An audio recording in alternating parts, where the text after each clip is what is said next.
అందుకే పైన ఇది ప్యానెల్ అవసరమైతే తీసుకొని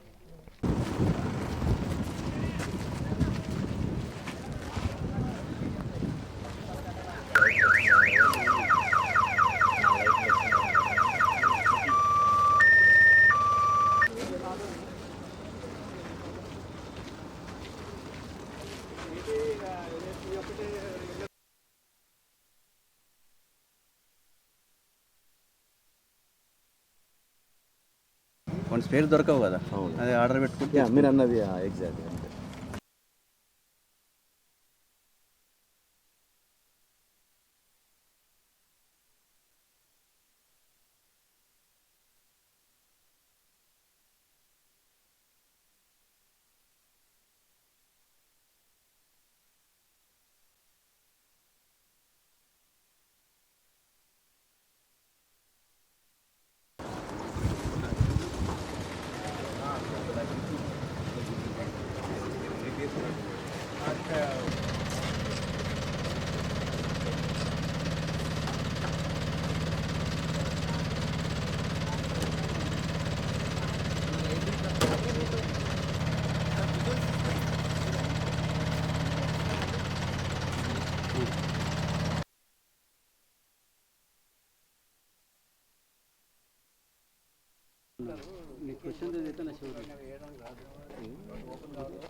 ప్రతిసారి జరిగే విధంగానే ఈసారి కూడా 2025-26 సంవత్సరం నాటికి ఈ యొక్క విద్యా సంస్థల సామర్థ్య ధృవీకరణ పత్రాలకు కొనసాగింపు చర్యగా ఈరోజు అన్ని బండ్లకు కూడా మేము ఫిట్నెస్ తనిఖీలు క్షుణ్ణంగా పరిశీలిస్తున్నాము.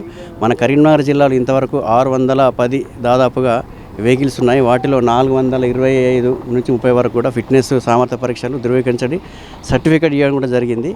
వాటిలో సరిగా మేము తనిఖీలు క్షుణ్ణంగా తర్వాత రేపటి నుంచి అయితే స్కూల్స్ మేనేజ్మెంట్ అవన్నీ కూడా రీఓపెనింగ్ కాబట్టి వాటికి మన తనిఖీలు నిరంతరంగా చేపట్టి వాటి యొక్క ఫిట్నెస్ సర్టిఫికేట్ లేని వెహికల్స్కు తగు చర్యలు తీసుకుంటామని ఇందుముఖంగా తెలియజేస్తున్నాం. చెకింగ్ అనేది నిరంతరం కొనసాగుతూ ఉంటుందండి.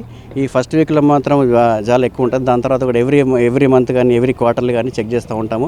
ఈ సరైన ధృవపత్రాలు చూపించడం వాటి మీద తగు చర్యలు తీసుకుంటాము. డ్రైవర్ అంటే వానికి 5 సంవత్సరాల అనుభవం కానీ తర్వాత 60 years దాటిన వాళ్ళకు కూడా ఎవరైనా నడిపితే కనుక వాళ్ళు కూడా తగు చర్యలు తీసుకుంటాం. బస్సు కండిషన్ లేకపోతే వాళ్ళకి నోటీస్ ఇస్తూ ఉన్నాము.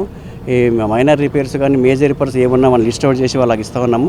ఈ రిపేర్ చేయించిన తర్వాతనే మేము క్షుణ్ణంగా పరిశీలించి వాటి యొక్క సామర్థ్య పరీక్షలు సర్టిఫికేట్ ఇస్తున్నాము.